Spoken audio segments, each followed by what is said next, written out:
Hey guys, good evening. Welcome to Uttarakhand advance GK. तो friends, इस video में हम सामान्य अध्ययन की जो हमारी एमसीक्यूज की सीरीज चल रही है उसका आज भाग 10 है। इससे पहले हमने भाग 9 दे दिए। अगर वह आपने नहीं देखे हैं तो आप प्लेलिस्ट में जाकर देख सकते हैं। जैसा हमने आपको बताया था कि इस सामान्य अध्ययन एमसीक्यूज में 40 से 42 क्वेश्चन मिलते हैं आपको, जिसमें हिस्ट्री, ज्योग्राफी, पॉलिटी, इकोनॉमिक्स, विविध आदि से क्वेश्चन मिलते हैं इस एमसीक्यूज में, जो परीक्षा की दृष्टि से काफ़ी महत्वपूर्ण हो जाते हैं। हमने आपको बताया था कि इस एमसीक्यूज में काफ़ी क्वेश्चन प्रीवियस एग्जाम में आ चुके हैं और आगे भी पूछे जा सकते हैं। कुछ कुछ ऐसे क्वेश्चन होते हैं कि बार बार रिपीटेड क्वेश्चन होते हैं, परीक्षाओं में प्रीवियस एग्जाम में पूछे गए हैं और आगे भी पूछे जा सकते हैं। तो इसलिए हमने आपको बताया था कि यह सीरीज परीक्षा की दृष्टि से काफ़ी महत्वपूर्ण हो जाती है। आपकी चाहे वह एसएससी परीक्षा हो, रेलवे परीक्षा हो, एसएससी जीडी परीक्षा हो, उत्तराखंड की परीक्षा हो, अन्य किसी भी स्टेट की परीक्षा हो, यह काफ़ी महत्वपूर्ण हो जाती है एमसीक्यू सामान्य अध्ययन की। तो फ्रेंड्स, आज का हम फर्स्ट क्वेश्चन देखते हैं। बंगाल का प्राचीन नाम क्या था? And the right answer Gaur. Bengal का प्राचीन नाम क्या था? गौड़। और क्वेश्चन बन जाता है, यह प्रीवियस एग्जाम में पूछा जा चुका है। बंगाल का प्राचीन नाम क्या था? गौड़। अगला क्वेश्चन कहता है, ईस्ट इंडिया कंपनी की स्थापना के समय भारत में किस मुगल शासक का शासन था? And the right answer Akbar. East India company की स्थापना के समय भारत में किस मुगल शासक का शासन था? अकबर का। अगर क्वेश्चन आए कि अकबर अकबर का जन्म कब हुआ था? 15 अक्टूबर 1542 को हुआ था। और कहाँ पर हुआ था? अमरकोट में अकबर का जन्म हुआ था। और ईस्ट इंडिया कंपनी की स्थापना के समय मुगल सम्राट कौन था? अकबर था। अगला क्वेश्चन कहता है, विश्व जल दिवस कब मनाया जाता है? एंड द राइट आंसर 22 मार्च। विश्व जल दिवस कब मनाया जाता है? 22 मार्च को विश्व जल दिवस मनाया जाता है। और पर्यावरण दिवस कब मनाया जाता है? 5 जून को। साक्षरता दिवस कब मनाया जाता है? 8 सितंबर को। यहाँ पर क्वेश्चन पूछा गया है कि विश्व जल दिवस कब मनाया जाता है? 22 मार्च को। अगला क्वेश्चन कहता है, भ्रूण को भोजन किस माध्यम द्वारा प्राप्त होता है? एंड द राइट आंसर गर्भनाल द्वारा। भ्रूण को भोजन किस माध्यम द्वारा प्राप्त होता है? गर्भनाल द्वारा। और ये ऐसे कुछ क्वेश्चन होते हैं इसी से संबंधित जो प्रीवियस एग्जाम में पूछे जा चुके हैं और यह क्वेश्चन एसएससी में पूछा जा चुका है। अगला क्वेश्चन कहता है, हैदराबाद किस नदी के किनारे स्थित है? And the right answer Musi नदी। हैदराबाद किस नदी के किनारे स्थित है? मूसी नदी के किनारे हैदराबाद स्थित है। और यह क्वेश्चन हमने प्रीवियस एग्जाम में कम से कम 2 से 4 बार आपको बता दिया है। हैदराबाद किस नदी के किनारे स्थित है? मूसी नदी के किनारे। अगर क्वेश्चन आए, काफ़ी बार पूछा जा चुका है कि रामगंगा बरेली किस नदी के किनारे स्थित है? रामगंगा नदी के किनारे। और लखनऊ किस नदी के किनारे स्थित है? गोमती नदी के किनारे। और क्वेश्चन आए कि उत्तर प्रदेश की राजधानी क्या है? लखनऊ। लखनऊ किस नदी के किनारे स्थित है? गोमती नदी के किनारे। अगला क्वेश्चन कहता है, पुष्टि मार्ग के दर्शन की स्थापना किसने की थी? And the right answer Vallabhacharya. पुष्टि मार्ग के दर्शन की स्थापना किसने की थी? वल्लभाचार्य ने पुष्टि मार्ग के दर्शन की स्थापना की थी। और कुछ क्वेश्चन परीक्षा में दर्शन से संबंधित बन जाते हैं और पिछले एग्जाम में पूछे भी जा चुके हैं दर्शन से संबंधित। यहाँ पर क्वेश्चन पूछा गया है, पुष्टि मार्ग के दर्शन की स्थापना किसने की थी? वल्लभाचार्य ने। और यह क्वेश्चन भी प्रीवियस एग्जाम में पूछा जा चुका है। एसएससी एसएससी जीडी में यह क्वेश्चन पूछा गया था 2014 में जब एग्जाम हुआ था, यह क्वेश्चन पूछा गया था। अगला क्वेश्चन कहता है, विटामिन ए का रासायनिक नाम क्या है? And the right answer retinol. Vitamin A का रासायनिक नाम क्या है? रेटिनोल। और हमने आपको बताया था कि विटामिन से परीक्षा में क्वेश्चन बनते हैं, पूछे और पीछे पूछे भी जा चुके हैं। और यहाँ पर क्वेश्चन पूछा गया है कि विटामिन का रासायनिक नाम क्या है? रेटिनोल। अगला क्वेश्चन कहता है, मूंगफली का सर्वाधिक उत्पादक देश कौन सा है? And the right answer Bharat. मूंगफली का सर्वाधिक उत्पादक देश कौन सा है? भारत। याद रखना, मूंगफली का सर्वाधिक उत्पादक देश कौन सा है? भारत। अगला क्वेश्चन कहता है, रेबीज नामक बीमारी किस जानवर के काटने से होती है? एंड द राइट आंसर कुत्ते के काटने से। तो रेबीज नामक बीमारी किस जानवर के काटने से होती है? कुत्ते के काटने से रेबीज नामक बीमारी होती है। और यह क्वेश्चन भी प्रीवियस एग्जाम में पूछा जा चुका है कि रेबीज नामक बीमारी किस जानवर के काटने से होती है? कुत्ते के काटने से। अगला क्वेश्चन कहता है बादशाह गाजी की उपाधि किस मुगल शासक ने धारण की थी?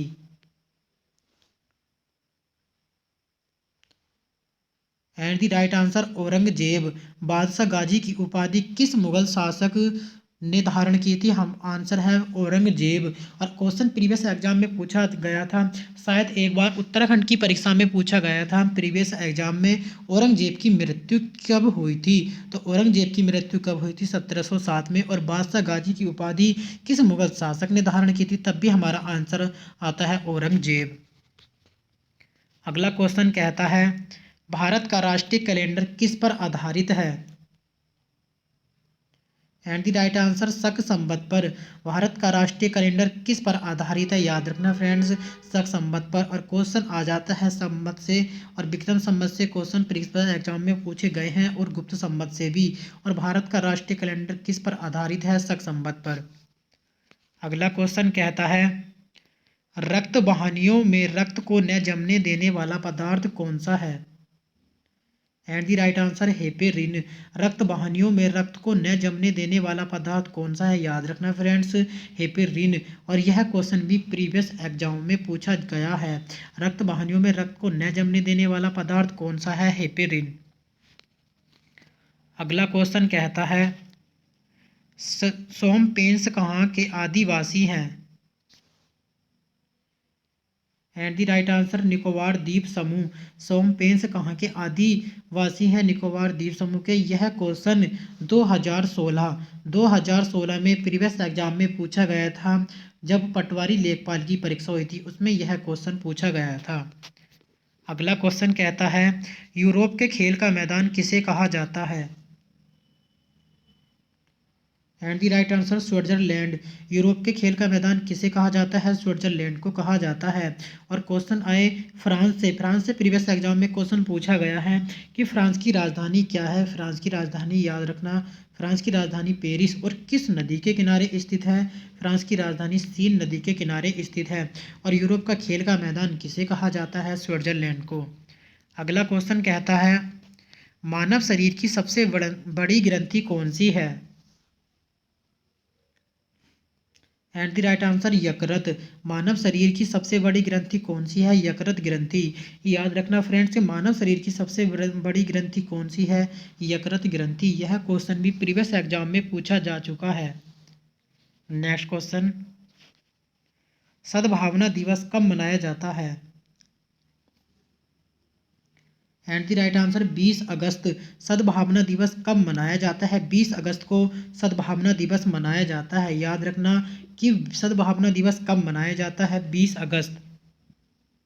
नेक्स्ट भारत का राष्ट्रीय वृक्ष क्या है? एंड द राइट आंसर बरगद। भारत का राष्ट्रीय वृक्ष क्या है? बरगद। और क्वेश्चन बन जाते हैं कि भारत का पशु क्या है, फल क्या है और राष्ट्रीय वृक्ष क्या है, और इनके वैज्ञानिक नाम पूछ लिए जाते हैं। यहाँ पर वृक्ष पूछा गया है तो हमारा आंसर आता है बरगद। नेक्स्ट क्वेश्चन नाना साहेब के नाम से कौन प्रसिद्ध थे? And the right answer Balaji Bajirao. नाना साहब के नाम से कौन प्रसिद्ध थे? बालाजी बाजीराव। और क्वेश्चन मराठा से काफ़ी बार प्रीवियस एग्जाम में क्वेश्चन पूछे जा चुके हैं, आगे भी पूछे जा सकते हैं मराठा से। और यहाँ पर क्वेश्चन पूछा गया है नाना साहब के नाम से कौन प्रसिद्ध थे, तब हमारा आंसर आता है बालाजी बाजीराव। अगला क्वेश्चन कहता है भारत के महान्यायवादी की नियुक्ति कौन करता है? एंड द राइट आंसर राष्ट्रपति। भारत के महान्यायवादी की नियुक्ति कौन करता है? राष्ट्रपति। भारत के महान्यायवादी की नियुक्ति राष्ट्रपति करता है। और महान्यायवादी के कौन से आर्टिकल में प्रावधान है? तो 76 में। और राष्ट्रपति का प्रावधान कौन से आर्टिकल में है? 52 में। और क्वेश्चन आए कि राष्ट्रपति की योग्यता कौन से आर्टिकल में है? 58 में। और उपराष्ट्रपति का प्रावधान कौन से आर्टिकल में है? 63 में। और क्वेश्चन आए कि प्रधानमंत्री की नियुक्ति कौन करता है? राष्ट्रपति करता है प्रधानमंत्री की नियुक्ति। और क्वेश्चन आए कि उपराष्ट्रपति का प्रावधान कौन से आर्टिकल में? 63। राज्यसभा का पदेन सभापति उपराष्ट्रपति होता है कौन से आर्टिकल में? 64 आर्टिकल में। अगला क्वेश्चन कहता है फ्रांसीसी क्रांति किस वर्ष हुई थी? या फ्रांस की क्रांति किस वर्ष हुई थी? And the right answer 1789। France की क्रांति किस वर्ष हुई थी? 1789 में फ्रांस की क्रांति हुई थी।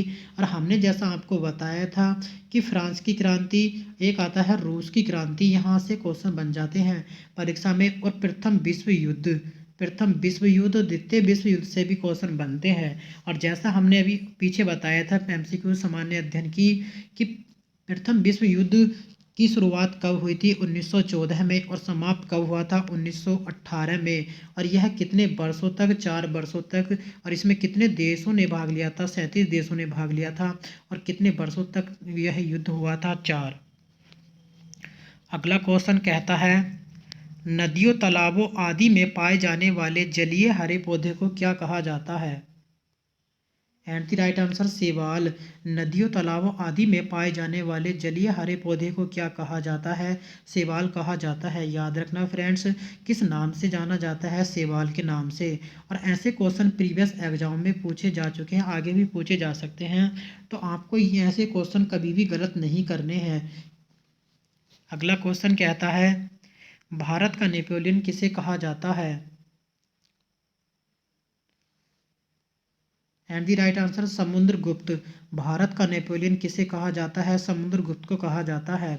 और गुप्त वंश से परीक्षा में क्वेश्चन बनते हैं। और यहाँ पर भारत का नेपोलियन पूछा गया, किसे कहा जाता है? समुद्रगुप्त को। अगला क्वेश्चन कहता है वेदों में संपूर्ण सच्चाई निहित है, यह कथन किसने दिया था? And the right answer Dayanand Saraswati. वेदों में संपूर्ण सच्चाई निहित है, यह किसने कहा था? दयानंद सरस्वती ने कहा था। और आर्य समाज की स्थापना कब हुई थी? 1875 में। और किसने की थी? दयानंद सरस्वती ने। और वेदों में संपूर्ण सच्चाई निहित है, यह कथन किसने दिया था? दयानंद सरस्वती ने। अगला क्वेश्चन कहता है बाल्टिक समुद्र को उत्तरी समुद्र से मिलाने वाली नहर कौन सी है? एंड द राइट आंसर कील नहर। बाल्टिक समुद्र को उत्तरी समुद्र से मिलाने वाली नहर कौन सी है? कील नहर। और कहाँ पर स्थित है? जर्मनी में। याद रखना फ्रेंड्स, कहाँ पर स्थित है? जर्मनी में। अगला क्वेश्चन कहता है निकट दृष्टि दोष को किस लेंस द्वारा ठीक किया जाता है? एंड द राइट आंसर अवतल लेंस द्वारा। निकट दृष्टि दोष को किस लेंस द्वारा ठीक किया जाता है? अवतल लेंस के द्वारा ठीक किया जाता है। और क्वेश्चन परीक्षाओं में बनते हैं लेंस से, और पिछले प्रीवियस एग्जाम में पूछे भी जा चुके हैं। यहाँ पर क्वेश्चन पूछा गया है कि निकट दृष्टि दोष को किस लेंस द्वारा ठीक किया जाता है, तब हमारा आंसर आता है अवतल लेंस। नेक्स्ट क्वेश्चन भारत का राष्ट्रीय नारा क्या है? एंड द राइट आंसर श्रीमेव जयते। भारत का राष्ट्रीय नारा क्या है? श्रीमेव जयते। नेक्स्ट क्वेश्चन उड़ते हुए वायुयान की ऊंचाई मापने के लिए किस यंत्र का प्रयोग किया जाता है? And the right answer altimeter. उड़ते हुए वायुयान की ऊंचाई मापने के लिए किस यंत्र का प्रयोग किया जाता है? अल्टीमीटर का प्रयोग किया जाता है उड़ते हुए वायुयान की ऊंचाई मापने के लिए। नेक्स्ट क्वेश्चन भारत की राष्ट्रीय लिपि कौन सी है? And the right answer Devanagari. Bharat की राष्ट्रीय लिपि कौन सी है? देवनागरी। और लिपि से क्वेश्चन बनते हैं परीक्षा में, और यहाँ पे क्वेश्चन पूछा गया है भारत की राष्ट्रीय लिपि कौन सी है? देवनागरी। नेक्स्ट क्वेश्चन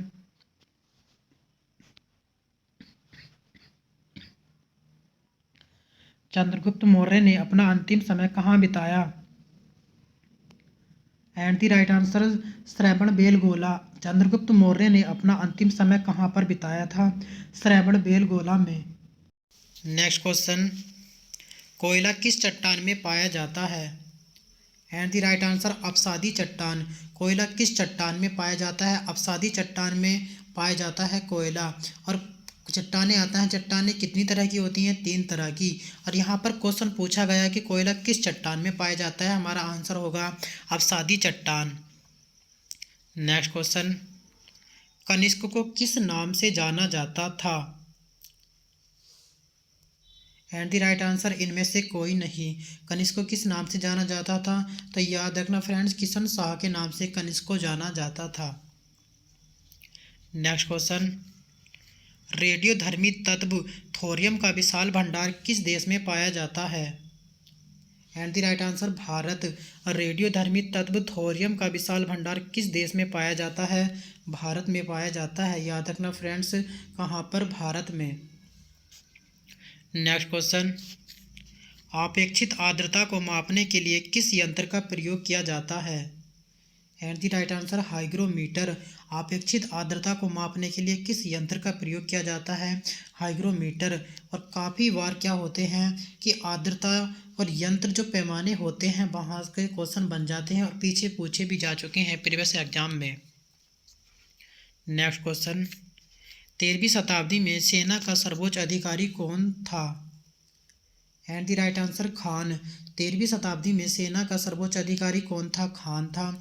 यह क्वेश्चन 2014 में एसएससी जीडी में क्वेश्चन यह पूछा गया था कि 13वीं शताब्दी में सेना का सर्वोच्च अधिकारी कौन था? खान।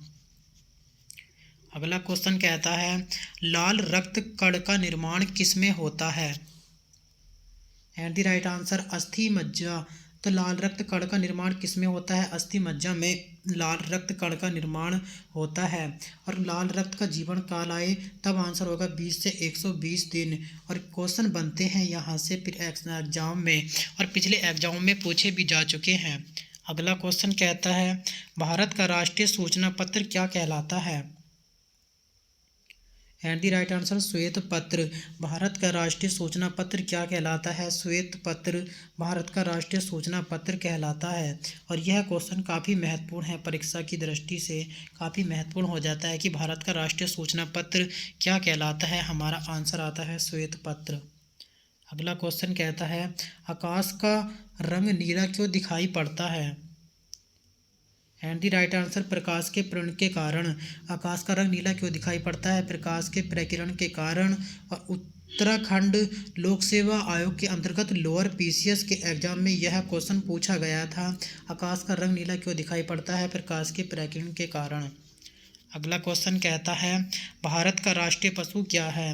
भारत का राष्ट्रीय पशु क्या है? बाघ। जैसे हमने भी आपको बताया था क्वेश्चन बन जाते हैं, यहाँ पर क्वेश्चन बना भी है। भारत का राष्ट्रीय पशु क्या है? बाघ।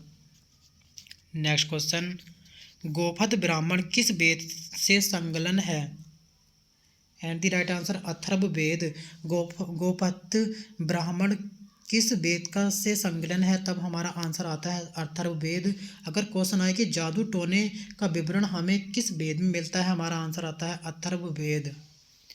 नेक्स्ट क्वेश्चन, मोमबत्ती का जलना किसका उदाहरण है? एंड द राइट आंसर रासायनिक परिवर्तन।